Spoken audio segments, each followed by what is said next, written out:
మీ business ఏదైనా మీ ఊర్లో promotion చేయాలంటే అది సుమన్ టీవీతోనే సాధ్యం. ఇప్పుడే సంప్రదించండి. రథసప్తమి రోజు మనము సూర్య భగవాన్ని ఆరాధించాలంటే చక్కగా ముందు గుమ్మం నుంచి మొదలు పెడతాం. సూర్యకిరణాలు మన తూర్పు దిశలో సింహద్వారాలు ఉన్నటువంటి మన గుమ్మాలకు వీధులలో సూర్య భగవానునికి ఆహ్వానంగా గోమయంతో చక్కగా కళ్ళాపి చల్లి ఈ రోజు రథ ముగ్గును వేస్తాము.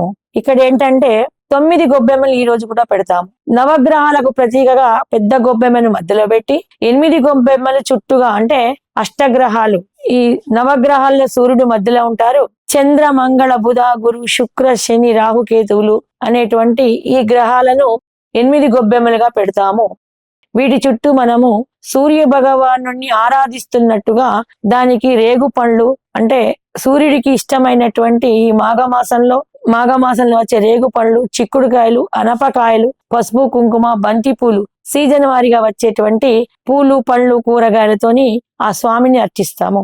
అలాగే రథసప్తమి నది ఒడ్డుకు సూర్య ఉదయకాలానికి ఇసుకను చక్కగా నేర్పేసుకొని దాని మీద పసుపు చిక్కసం బియ్యం పిండితోని కలిపినట్టు చిక్కసం అనే ఎల్లో కలర్ పిండి, పసుపు రంగు పిండితోని ముగ్గు వేసి సూర్య భగవాన్ యొక్క ప్రతిమను దిద్దుకొని అక్కడ సూర్య అష్టోత్తరము లేక ఆదిత్య ఉదయము చేస్తూ అరుణోదయానికి ఎరుపు కిరణాలు పెద్ద మండలాకారంలో వచ్చేటువంటి ఆ వృత్తాకారపు అరుణుణ్ణి వచ్చేటప్పటికి మన పూజ అంతా సంసిద్ధం చేసుకొని సూర్య ఉదయానికి ముందు ఎవరైతే నువ్వుల పిండితోని 7 జిల్లేడాకులతోని జిల్లేడాకు రేగుపండు భుజాల మీద తల మీద పెట్టుకొని అశ్వాలకు ఏకచక్రం సప్తాశ్వరూఢం కాబట్టి సప్త అశ్వాలకు ప్రతీకగా ఈ ఆర్కపత్రము అంటే జిల్లేడు చెట్టు, ఆ జిల్లేడు ఆకులను మనము తల మీద పెట్టుకొని ఆర్కఫలము అంటే రేగు పండ్లను ఆకు మీద పండు పెట్టుకొని ఒక మునక వేయడం. ఇలాగా ఆ కాలానికి సంబంధించినటువంటి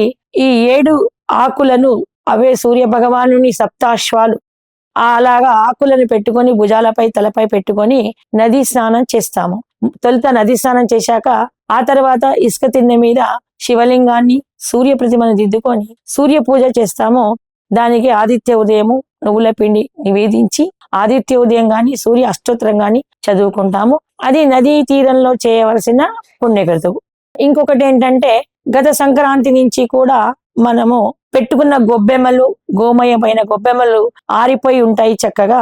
అవన్నీ కూడా ఒక పోగు చేసుకొని ఒక కుంపటిలో వేసుకొని ఒక రాగి పాత్రలో నీళ్లు పోసి పసుపు కుంకుమ అక్షింతలు కాసిని నువ్వులు పోసి బంతిపూలు గాని తులసి దళాలు వేసుకొని సూర్యునికి నదీ తీరంలో కాని ఇంట్లో తులసి మొక్క దగ్గర గాని ఓం ప్రభాకరాయ నమః, ఓం ప్రచండాయ నమః, ఓం మార్తాండాయ నమః, ఓం ఆదిత్యాయ నమః, ఇలాగా 12 రూపాలు గల ద్వాదశాదిత్యుల యొక్క నామాలను పఠిస్తూ 12 అర్ఘ్యాలు ఇవ్వడం వల్ల సూర్య భగవానుడు మనకు ఆరోగ్యాన్ని ఐశ్వర్యాన్ని ప్రసాదిస్తాడు.